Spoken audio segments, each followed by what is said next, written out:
Welcome to our channel. నేను మీ ప్రశాంత్. సంక్రాంతికి 3 movies అయితే రాబోతున్నాయి. సో ఆ ట్రైలర్స్ కూడా రానే వచ్చేసాయి. అయితే ఇప్పుడు లేటెస్ట్గా సంక్రాంతికి వస్తున్నాం, వెంకటేష్ గారు నటిస్తున్న సంక్రాంతికి వస్తున్నాం ట్రైలర్ కూడా అయితే వచ్చింది. మరి ఈ ట్రైలర్ ఎలా ఉంది, ఎలా దూసుకెళ్తుంది, దీని గురించి మాట్లాడేందుకు ప్రస్తుతం మనతో పాటు సీనియర్ జర్నలిస్ట్ యజ్ఞమూర్తి గారు ఉన్నారు. నమస్తే అండి. నమస్తే సార్, సంక్రాంతికి వస్తున్నాం ట్రైలర్ లేటెస్ట్గా అయితే రానే వచ్చేసింది. సార్, ట్రైలర్ ఎలా ఉంది అండ్ మూవీ ఎలా ఉండబోతుంది? ఈ 3 మూవీస్తో అంటే ఈ 2 మూవీస్తో మిగతా 2 మూవీస్తో కంపేర్ చేసుకుంటే ఈ మూవీ ఎలా ఉండబోతుంది? సో 1 by 1 ఏదైతే ఆర్డర్ ఏదైతే ఉందో 10వ తేదీ గేమ్ చేంజర్, 12వ తేదీ డాకు మహారాజ్, 14వ తేదీ సంక్రాంతికి వస్తున్నాం. ఈ ఆర్డర్ ఎలా అయితే ఉందో ఆ ఆర్డర్ ప్రకారమే ట్రైలర్స్ కూడా రిలీజ్ అవుతూ వచ్చాయి. ఫస్ట్ గేమ్ చేంజర్, తర్వాత డాకు మహారాజ్, సో లేటెస్ట్గా సంక్రాంతికి వస్తున్నాం. సో ఇప్పుడు దాకా సంక్రాంతికి వస్తున్నాం అనే సినిమాకి సంబంధించి ఆ పాటలు మొదట హిట్ అయిపోయాయి. గోదావరి గట్టు మీద అనే పాట చాలా పెద్ద హిట్ అయింది ఇప్పటికీ కూడా. Yes, so more than 70 million views సాధించి అది ట్రెండింగ్లో స్టిల్ మ్యూజిక్ పరంగా చూసుకుంటే ట్రెండింగ్లోనే ఉంది. ఆ పాట అయితే రమణ గోగుల్ గారు చాలా కాలం తర్వాత, చాలా సంవత్సరాల తర్వాత ఆయన మళ్ళీ ఈ పాటతోటి మన ముందుకు వచ్చాడు. అది కూడా ఒక బ్లాక్ బస్టర్ హిట్ సాంగ్ తోటి.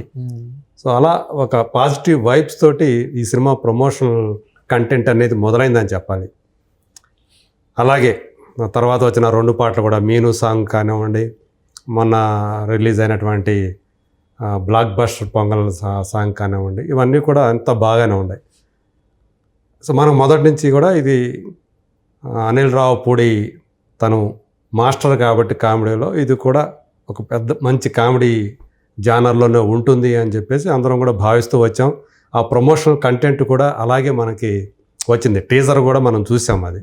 సో ఫుల్ హిలేరియస్ ఎంటర్టైనర్గా ఉండబోతుందని. సో ఇప్పుడు కొంచెం భిన్నంగా ఈ ట్రైలర్ మన ముందుకు వచ్చింది. సో ఇది చూస్తే దీంట్లో ఒక యాక్షన్ కూడా ఉంది, ఏదో చిన్న క్రైమ్ ఎలిమెంట్ కూడా ఉంది. దాని తోడు ఫుల్ ఫ్యామిలీకి సంబంధించినటువంటి ఎంటర్టైన్మెంట్. అంటే చివరిలో మంచి కామెడీ సీన్స్ చూపిస్తున్నారు. అదే విధంగా యాక్షన్ కి సంబంధించిన ఏవైతే పోలీస్ గెటప్స్ ఇట్లుంటాయో ఆ విధంగా కూడా చూపిస్తున్నాం. అసలు ఇంతకీ అంటే ఎలా ఉండవు, ట్విస్ట్ అంటారా? ఇది ఒక పెద్ద ట్విస్ట్ అంటారా? స్టార్టింగ్లోనే నరేష్ క్యారెక్టర్ ఒకటి చెప్తుంది, ఈ కిడ్నాప్ సంగతి కనుక బయటికి వస్తే కనుక అరగంటలో ప్రభుత్వం కూలిపోతుంది అని చెప్పి అతను నరేష్ చెప్పేటువంటి ఆ ఒక్క డైలాగ్ తోటి అక్కడ చూస్తే అవసరాల శ్రీనివాస్ ఎవరో కిడ్నాప్ చేశారని మనకు అర్థమవుతా ఉంది. సో ఎవరు ఆ కిడ్నాప్ చేశారు, కానీ ఆ కిడ్నాప్ విషయం బయటికి తెలియక ముందే, ప్రపంచానికి తెలియక ముందే అతన్ని బయటికి తీసుకొని రావాలా. సో ఆ మిషన్ని ఈ వీళ్ళకి ఇచ్చేటట్లుగా మనకు తెలుస్తూ ఉంది ఆ ట్రైలర్ ప్రకారం. ఇతను ఎక్స్ కాప్ అంటే ఎక్స్ పోలీస్ వెంకటేష్. సో మరి ఎందుకని ఆయన పోలీసు ఉద్యోగాన్ని వదిలేశాడు అనేది కూడా ఒక ఇంట్రెస్టింగ్ పాయింట్ ఈ సినిమాలో. ఓకే. సో ఆయన ఎవరైతే ఎక్స్ లవర్ ఉన్నారో ఆమె కూడా ఎక్స్ కాపే. ఆమె కాప్, ఆమె మీనాక్షి చౌదరి. సో ఈయన ఏ కారణం చేతనో అది బ్రేకప్, ఎందుకు బ్రేకప్ అయింది ఏంటి అనేది కూడా ఒక పాయింటే కాబట్టి ఈయన ఐశ్వర్య రాజేష్ అని పెళ్లి చేసుకున్నాడు. సో ఈ మా మధ్యలోకి ఎవరు రాకుండా ఉండాలని ఆమె కోరుకుంటుంది. సడన్గా ఈమె వచ్చేస్తుంది, మీనాక్షి చౌదరి. ఆ తర్వాత ఆ ముగ్గురు మధ్య ఎలాంటి కన్వర్జేషన్ ఉంటుందో, దాగుడు మూతలు జరిగాయో ఏంటి, ఇవన్నీ కూడా మనకి అది హిలేరియస్ ఆ వేలో ఆయన తనదైనటువంటి బాణిలో అనిల్ రావుపూడి చెప్పినట్టు మనకి కనిపిస్తుంది. ఒక పక్క ఆ వినోదం, మరో పక్క ఈ యాక్షన్. సో అందరూ కూడా మీనాక్షి చౌదరి వెంకటేష్తో పాటు ఈవెన్ ఐశ్వర్య నేను కూడా వస్తానని చెప్పేసి భార్య కూడా ఇద్దరితో పాటు బయలుదేరింది. మరి ఆమె ఏంటి, ఆమె కూడా ఒక భద్రకాళి అవతారం చూపించారు ఒకటి మధ్యలో ఒకసారి. సో హీరోకి అలా కనిపిస్తుంది ఆమె.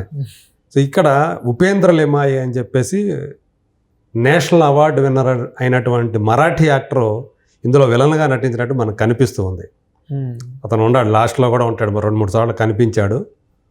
సో అతను ఒక కీలకమైనటువంటి పాత్ర అనుకోవాలి. ఇంకా రవి కాలే లాంటి వాళ్ళు వీళ్ళు కొంతమంది కనిపించారు ఇందులో. చూస్తే ఈరోజు అది నిన్న రిలీజ్ అయింది అంటే 24 గంటలు ఇంకా గడవక ముందే ఇప్పటికీ నెంబర్ 1 పొజిషన్లో టాప్లో ట్రెండ్ అవుతా ఉంది యూట్యూబ్లో అవును. ఓవరాల్గా. సో ఆల్రెడీ అంటే మోర్ దాన్ మనం ఇప్పుడు మాట్లాడుకునే టైంకి ఇప్పుడు ఆల్మోస్ట్ 13 మిలియన్ ఇయర్లీ.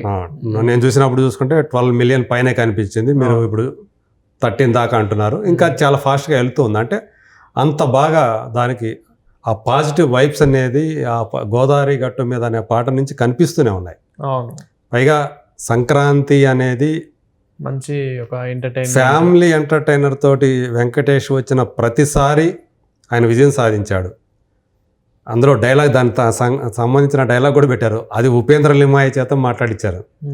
హిస్టరీలో వీడు వచ్చిన ఫ్యామిలీ స్టోరీతో వచ్చిన ప్రతిసారి హిట్ కొట్టాడు, సక్సెస్ అయ్యాడని చెప్పేసి కూడా దానికి తగ్గట్టుగా ఆ డైలాగ్ కూడా ఆ ట్రైలర్లో పెట్టాడంటే దట్ ఈజ్ అనిల్ రావుపూడి అనుకోవాలి. అవును. అంటే టైమ్లీ స్పాంటేనియస్గా ఆ పంచ్ డైలాగ్స్ రాయటంలో తను సిద్ధహస్తుడు అనిల్ రావుపూడి. సో మరోసారి అంటే వాళ్ళిద్దరు కాంబినేషన్లో వెంకటేష్ అనిల్ రావుపూడి కాంబినేషన్ ఇదివరకు F2 లాంటి పెద్ద బ్లాక్ బస్టర్ వచ్చింది. దానికి సీక్వెల్ F3 వచ్చింది. అంటే ఆ స్థాయిలో F2 స్థాయిలో పెద్ద విజయం కాకపోయినా సో అది కూడా మంచి కలెక్షన్స్ని సాధించింది. ఇప్పుడు థర్డ్ వెంచర్ సో వీళ్ళిద్దరే కాదు, అంటే చాలా మంది మరో F2 అని కూడా అంటున్నారు. అంటే F2 ఎంత ఎంటర్టైన్మెంట్ ఇచ్చిందో సో ఈ సంక్రాంతికి వస్తున్న మూవీ కూడా అంత ఎంటర్టైన్మెంట్ ఇవ్వబోతుందని కూడా అనుకుంటున్నారు. ఎస్. సో అది అంటే వీళ్ళిద్దరితో పాటు ఇక్కడ దిల్ రాజు కూడా, ఇప్పుడు ఆ 2 సినిమాల ప్రొడ్యూసర్ కూడా ఆయనే, ఇప్పుడు ఈ సినిమా ప్రొడ్యూసర్ కూడా ఆయనే. అంటే వీళ్ళు ముగ్గురు కలిసి 3వ సినిమాతో మన ముందుకు వస్తున్నారు. సో అది హ్యాట్రిక్ హిట్ని సాధిస్తుంది. ఈవెన్ అంటే F3 కంటే కూడా F2ని ఎక్కువ మంది పోలుస్తున్నారు కాబట్టి సో ఇది ఆ స్థాయి విజయం సాధిస్తుందనే నమ్మకం అయితే కేవలం ఆ యూనిట్ ఆ సినిమా వాళ్ళని కాదు, అసలు సినిమా ఇండస్ట్రీలో కూడా ఈ సినిమా గురించి ఇది పర్ఫెక్ట్ సంక్రాంతి ఫిలిం అన్నట్లుగా అందరిలోనూ ఒక టాక్, అందరి మధ్య ఒక టాక్ నడుస్తూ ఉంది.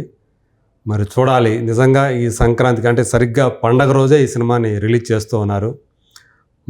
దీనికంటే ముందు వస్తున్నటువంటి 2 సినిమాల ధాటిని, ఒకటేమో అత్యంత భారీ బడ్జెట్ సినిమాతోటి వస్తున్నటువంటి cinema Dil Raju కెరీర్లోనే biggest budget movie, అది గేమ్ ఛేంజర్. సో శంకర్ లాంటి డైరెక్టర్ తీసినటువంటి సినిమా.